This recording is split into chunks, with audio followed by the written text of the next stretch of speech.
And we would go there every Tuesday night for dinner.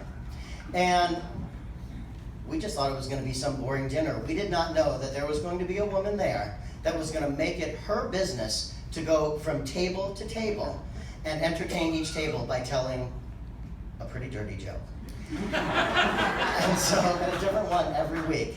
And so once we cooked up this crazy idea, we said, Betty Levy, please, would you come and do your stand-up comedy for our bachelor party? And luckily for you all and for us, she agreed. So please help me welcome Betty Levy.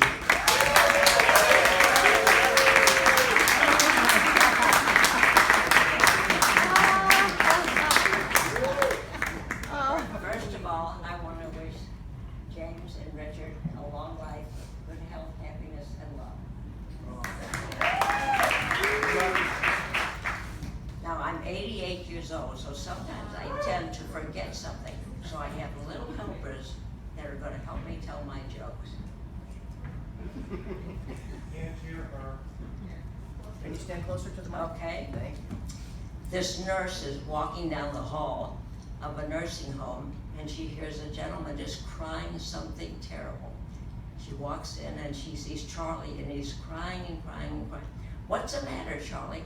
He says, well, this morning I woke up, I looked at my penis, and it didn't move. It's dead.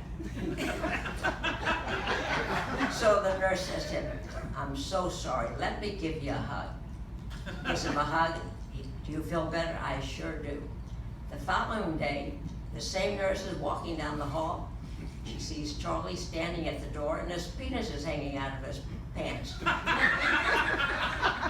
So she says to Charlie, I thought you told me your penis died. I did, but today's the viewing.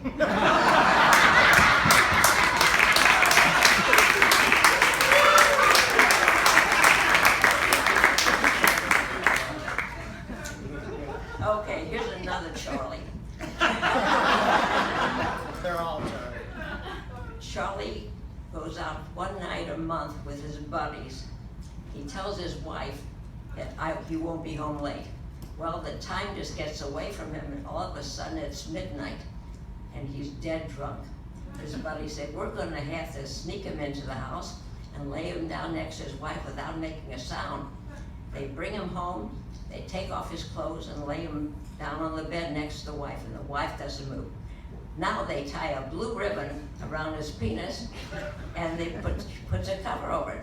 The following morning, the wife wakes up and she says, where were you last night? He looks down. I'm not sure, but I think I won first prize.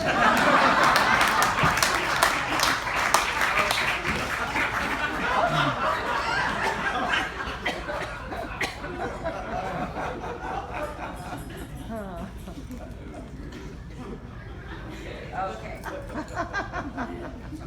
This lady calls her mother and says, I'm getting a divorce. You're getting a divorce? Why?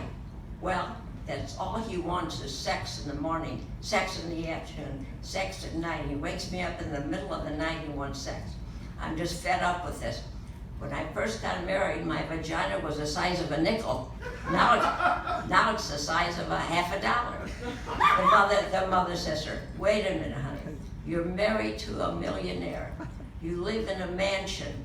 You drive a very expensive sports car. He takes you on vacation every other month, and he gives you $5,000 a week for spending money.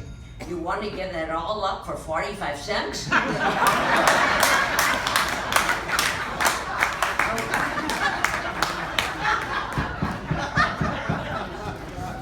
think I lost it. Can I get a dollar? Can I put a dollar in your please?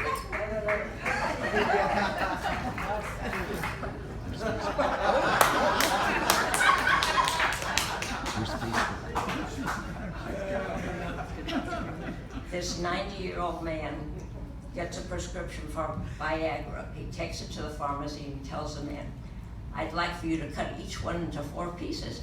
He says, the pharmacist says, that's not going to see you through sex. He says, who's talking about sex?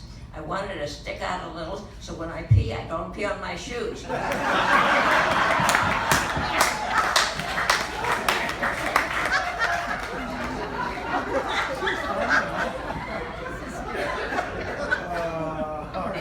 Okay. This little little 6-year-old likes to spend time with his grandma. He's over at the house and he says to her, "Grandma, I remember when Grandpa died, you were very, very sad. And now I see you're so happy." She says, "What, do you have a boyfriend?" She says, "I certainly do." "Well, who's your boyfriend?" "The television." "The television keeps me company all day long. When I watch a religious program, it makes me feel so good. When I watch comedy, it makes me laugh." "Let's go over, we'll turn on the television, you'll see." They go over, she turns it on, nothing happens. She gives it a push, nothing happens. She kicks it, nothing happens. And then she starts banging and banging on her television. Just then, the little boy hears the doorbell ring. He goes to the door, and it's the grandma's minister. He says, "Is your grandma here?" He said, "Yeah, she's in the bedroom banging her boyfriend."